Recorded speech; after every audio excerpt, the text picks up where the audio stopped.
Bonjour à tous, je suis Céline Baron, j'ai 49 ans, je suis sophrologue, psychopraticienne et coach en suppression des croyances limitantes à mon compte depuis 1999. Je reviens dans cette vidéo, je complète la précédente. Vous vous faites du mal lorsque vous cherchez à obtenir quelque chose qui répond à une image que vous avez de quelqu'un, d'une situation, d'un métier, d'un statut, d'un nom, de famille, etc. En restant et en vous obstinant alors que les choses dysfonctionnent et en n'écoutant pas votre amour-propre. C'est à peu près le résumé de la vidéo précédente et ça peut aller très loin. Alors, je vais vous donner des exemples. Ça se passe souvent lorsqu'on est jeune. Alors, ce ne sont pas toutes les jeunes personnes, bien entendu, qui expérimentent ça, mais c'est souvent dans la jeunesse, entre 20 et 35 ans. Souvent, on n'ose pas recadrer et on n'ose pas regarder en face, on a peur de regarder en face ce qui dysfonctionne. Autre exemple, j'avais parlé du Émilie et le surfeur. Je vais vous parler d'une femme. Alors cette fois, c'est pas une jeune femme, c'est une femme qui est pourtant assez mature, qui travaille, etc. Et elle a un ami d'études depuis des années donc, et cet ami n'a jamais manifesté. Il a manifesté de l'affection, elle l'a connu en couple, mais il n'a jamais manifesté le désir de lui donner un rendez-vous amoureux ou d'être en couple avec elle. Mais elle a une image, mais cette image apparaît à un moment donné. C'est-à-dire qu'à un moment donné, cet homme-là va acheter un château à rénover. Alors, je ne sais pas combien il a payé son château, si c'est un château vraiment en mauvais état, en état moyen, enfin, est-ce qu'il y a beaucoup de travaux, je ne sais pas. Tout ce que je sais, c'est qu'à partir de ce moment-là, cette femme va se dire « Ah, mais c'est exactement ce qu'il me faut ». Elle va développer une image de vie de châtelaine. Elle va se dire « Mais voilà, mais oui, mais c'est bien ça, c'est bien sûr. On se connaît depuis tellement longtemps et puis maintenant il est célibataire et puis il a acheté un château. Et moi finalement, je me vois bien, je me verrais bien être avec un genre de châtelain, entre guillemets. Et elle va développer une image si bien qu'elle va carrément déménager dans une autre région. Alors ça ressemble un petit peu au cas d'Émilie et du surfeur, mais là c'est avec quelqu'un de beaucoup plus âgé. Donc c'est quand même, Émilie, elle n'avait pas l'expérience, là celle-ci, elle a vraiment l'expérience, puisqu'elle a plus de 40 ans, quoi. Et donc, elle va s'accrocher à cette image, jusqu'à déménager pour se rapprocher de cette personne et renforcer le lien, essayer de voir cette personne plus souvent, essayer de faire avancer la relation. Donc elle cherche à obtenir quelque chose qui répond à son image. Elle voit que ça ne marche pas, mais malgré tout, donc elle a changé de ville pour cette personne et elle y reste. Elle ne se dit pas, bon bah je fais demi-tour, je rentre dans ma ville précédente. Bon, après tout, elle peut faire sa vie dans une autre grande ville, hein, même si l'homme lui a dit non. Mais elle souffre beaucoup. Et elle dit, j'y ai cru. Alors, et si on analyse clairement, on lui demande qu'est-ce qui vous a fait croire à cette histoire de vie de châtelaine? Eh bien, je le connaissais depuis longtemps. Oui, mais on ne se marie pas forcément, on n'a pas une relation forcément amoureuse avec tous les gens qu'on connaît depuis longtemps. Elle dit, et puis l'histoire du château me correspondait bien parce que je me suis toujours vue comme ça, imaginée, enfant avec un châtelain. Ah oui, donc vous avez une image mentale, et à un moment donné, vous avez cru que cette image mentale allait pouvoir prendre vie dans la réalité. Donc c'est ça qui vous a fait déménager, essayer de vous rapprocher de cette personne, c'est cette image mentale. Donc c'est un peu dommage de quitter une ville, de quitter un emploi, d'aller ailleurs pour une image mentale qui promettrait peut-être de se concrétiser. Parce que c'est quand même du fantasme, hein, cette histoire de château. En n'écoutant pas son amour-propre, c'est-à-dire que malgré les signaux qu'il lui envoyait, en lui disant « bah oui, j'ai une copine, j'ai rompu avec, mais j'espère rencontrer quelqu'un d'autre, etc. » Elle n'a pas voulu entendre que ça ne la concernait pas. Donc elle n'a pas écouté son amour-propre. Donc il y a d'autres situations.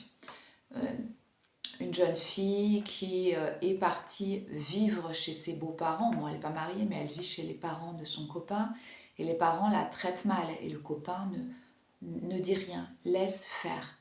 Et elle, comme elle aime son copain, elle reste et elle subit tout. C'est une situation qui est anormale.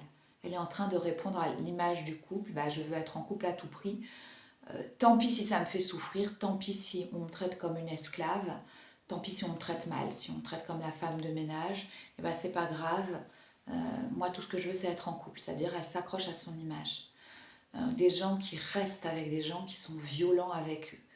Ben, parce qu'ils ont l'image, pareil, ils n'ont pas l'image d'eux seuls, célibataires et heureux. C'est sur cette image-là qu'il faudrait travailler. Vous pouvez être heureuse en étant célibataire. Parce qu'à chaque fois que vous vous mettez avec un homme, et ben ça tourne mal. Vous êtes battu, par exemple. Il faut peut-être travailler sur votre image, justement, à vous, sur votre confiance, votre estime, etc., avant d'essayer de répondre à l'image du couple, quoi, à tout prix. Des fois, il y a des employeurs qui vous traitent très très mal et qui en plus sont hors la loi. Eh bien, c'est pareil, si vous acceptez cela parce que c'était exactement le travail dont vous avez toujours rêvé et qu'il répond à votre image. Et vous savez, j'ai travaillé dans la publicité, la communication, c'était mon premier métier et j'ai constaté, j'avais cette image, je voulais absolument travailler dans la publicité. Et quand je suis arrivée en agence et que j'ai vu la superficialité qui y régnait, que j'ai vu les histoires qu'il fallait avoir tel calepin, de telle marque, qu'il fallait s'habiller comme ça, que pour être reconnue, bah, fallait faire 18 heures par jour, et que la fille qui voulait juste faire ses horaires, eh ben, elle n'était jamais reconnue, etc. Et j'en passe, et des égos surdimensionnés, bon bah j'ai dit tant pis, j'arrête là. Le monde de la publicité, de la communication, de cette communication-là, en tout cas, ne correspond pas à l'image que j'en avais. Ou en réalité, j'avais une image sublimée de ce milieu de la publicité qui, avouons-le, c'est quand même un milieu de requins. Hein. Donc, il faut avoir vraiment les dents longues hein, pour s'accrocher dans ce milieu-là. Je ne suis pas en train de vous parler des petites agences de banlieue. Hein. Voilà. Donc, rester. Alors, je voulais mon poste dans telle grande agence renommée, gérée par telle célébrité. Bon, ok. Mais est-ce que c'est à mon détriment, au détriment de la loi, au détriment de ma santé, de mon bien-être physique, de mon bien-être mental, au détriment de ce que je suis intérieurement? Donc parfois, il vaut mieux renoncer ou à nos images ou accepter qu'on a développé et renforcé une image qui ne correspond en aucun point à la réalité. Donc la jeune fille là par exemple qui est qui est exploitée par sa belle famille parce qu'on lui dit oui mais lui travaille et toi tu ne travailles pas donc tu vas aider. Bon bah, à un moment donné son copain il prend pas soin d'elle, il voit comment on la traite et il ne dit rien, il n'ose pas s'interposer. Bon bah c'est pas la peine de rester dans ces conditions là. Vaut mieux abandonner l'image qu'on avait de ce couple-là que de se faire souffrir et de se faire du mal et de trouver un partenaire avec qui ça sera beaucoup plus facile. Voilà. Et puis il faut peut-être aussi abandonner, voilà, se dire bah, je vais déjà trouver un emploi, vivre chez moi et puis pas aller vivre chez des beaux-parents, exécrables par exemple. Hein. Donc voilà, pour compléter ce sujet, de vous faire du mal parce que vous vous accrochez à des images qui ne peuvent exister que dans votre mental. Après, ça ne veut pas dire qu'il faut tout laisser tomber, qu'il faut laisser tomber ses rêves, par exemple. Hein, j'adore tout ce qui est lié à l'Inde. Au bout d'un moment, j'ai dit, bon, allez, je vais aller en Inde, je vais prendre mon billet d'avion, je vais me bouger pour pouvoir réaliser ce rêve, aller voir le Taj Mahal, etc. Bon. Arrivé sur place, bien sûr, ça ne correspondait pas en tout point à mon image. Hein, c'était pas l'image de l'Inde romantique. Hein. On avait à Delhi avec les enfants à moitié nus dans la boue, dans les poubelles. Bon, bah voilà, bon, il faut accepter.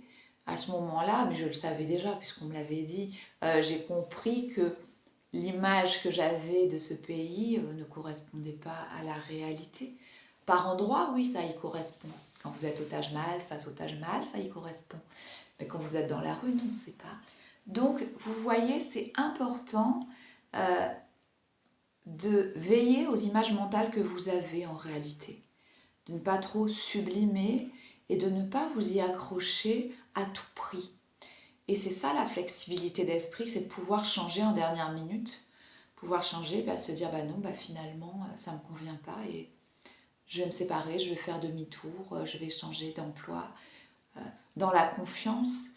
Et je sais à quel point, surtout les salariés, à quel point vous êtes pressés comme des citrons, surtout à l'heure actuelle, avec cette situation économique qu'on nous impose et qui est franchement... il y a certaines augmentations qui sont justifiées, mais il y en a d'autres qui ne le sont pas du tout. On nous prend simplement pour des pigeons. Hein.